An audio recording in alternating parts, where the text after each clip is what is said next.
The return of Kristaps Porzingis was everything I wanted to see, and plus a little bit more. I mean, look at this first play. We're going to start by initiating a little bit of a high pick and roll. Now, the goal of this play is to get the big to rotate over and get the on-ball defender to kind of overcommit to getting over the screen. Now, when you get that to happen, you get a free lane to the basket. You're going to draw some weak side rotation, but none of these guys are shot blockers, so it puts Porzingis in a really good, spot here. His defender's kind of stuck in jail. We draw a little bit of body contact here, and he's just too big, too strong, gets the bucket to go. And in this video, what I wanted to do was break down his film, show you exactly what he looked like in his, not debut, but his first game back from his illness. Man, it looked like he didn't lose a step at all, man. Let's get right into it. All right, here we go. Very similar type of situation here. As Jrue Holiday's bringing the ball up in transition, we want to set one of these early screens. Once again, what is the goal? Let's see if we can get this big to overcommit on the switch. And now we're going to have a free lane to the basket once again. We barely even screened the defender, kind of just put our hands on his back, let him know that we're there. Boom, let him get over the screen, and now you essentially create a double team. Now Porzingis rolling to the basket. Who's really going to stop him down low? You get your last line of defense as D'Angelo Russell, which rotates from that weak side. We can either kick it out to Sam Hauser, or we can just drive to the basket. We all know D'Lo's not going to want to do anything here. And man, look, I mean, this always scares me when he slides a little bit. But man, hey, off the pick and roll, who is stopping Porzingis?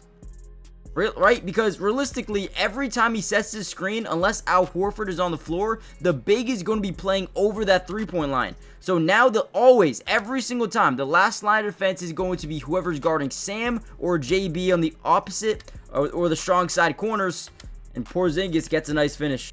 All right, here we go. Once again, Porzingis gets low post in a clear mismatch. This is what happens when you can get out into transition. Jrue is going to notice it. Jalen's playing that top of the key to keep this guy isolated. The only rotation would come from that strong side corner with the opposing big man, right? So we kick it down low. Porzingis is going to get to his spot. He's going to turn around. Now, once this big kind of goes back to Nemi, Porzingis says, okay, I have a clear mismatch. I'm just going to shoot it over you. I mean, that's easy. Easy. We saw Porzingis do this all year last year. If you don't put a big body on Porzingis in this paint, he's just going to shoot over you. That play right there is pretty much unstoppable unless you have a really big, lengthy guard or just a center that can contest. All right, here we go. Jrue Holiday, top of the key. Celtics up by 16. We're going to drive into the lane, see if we can draw this weak side defender down low to Jrue Holiday, and you're going to see Porzingis play this extremely well.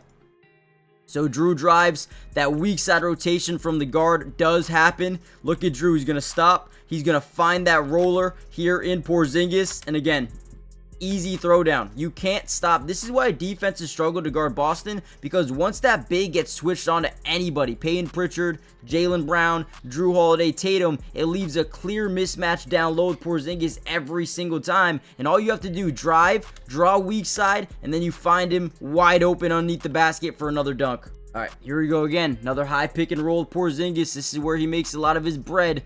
We're going to come off. We're going to see when we get a switch with the big man and then send Porzingis on a little bit of a pop to kind of that free throw line area. That's where he is so good. So we draw the initial double. Look at this. As Porzingis gets to his spot, he's going to fake like he's going to pass it over to Porzingis. Get that weak side defender to rotate back over there and give himself extra, solid positioning down at this free throw line. As this guy is trying to overcommit to get back in front, Porzingis just shoots it right over, wide open. And the only way he's able to do that is because his big man now has to fight to get back to him, overcommits, and now we get an easy jumper. Beautiful job by Porzingis. You can't...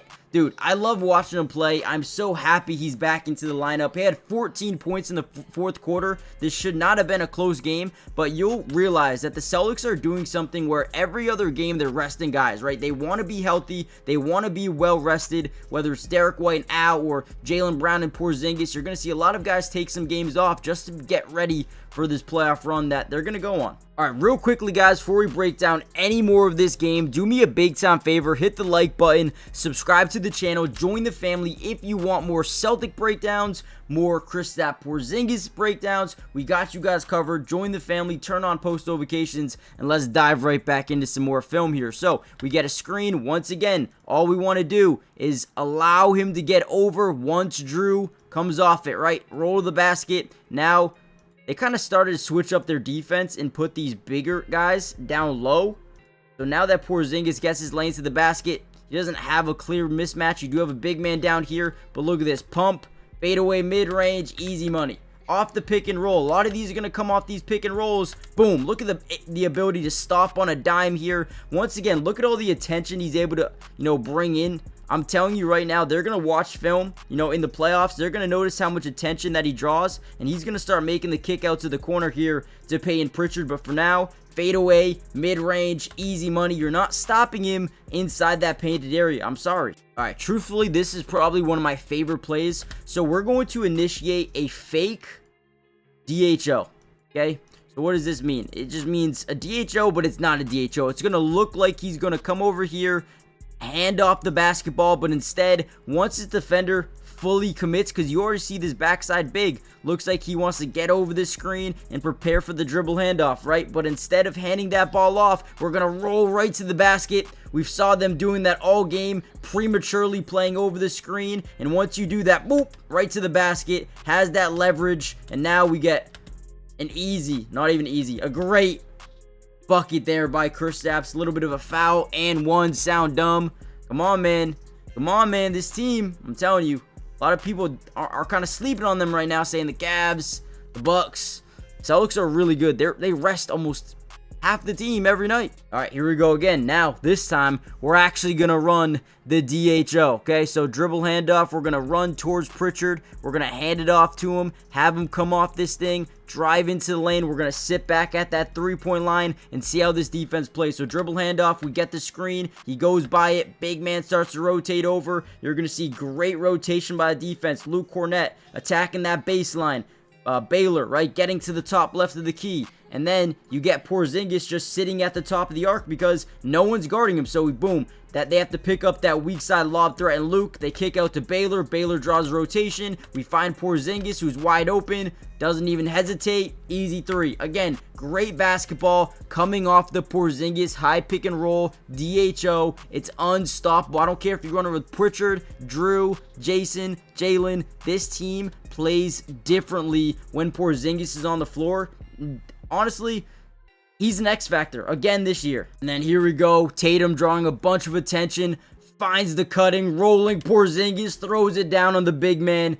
Absolutely love it, man. Hey, Porzingis is back, and I think they're going to rest him over, when they need to. They do not want to get him injured. They're going to keep him healthy, and I cannot wait, right? But also at the same time, you have to make sure he's, built up that stamina for the playoffs. So you're going to have to play him a little bit. But man, he looks like he's ready to go, guys. Hit the like button, subscribe, join the family, turn on post notifications, and I'll see you guys in the next one. Peace.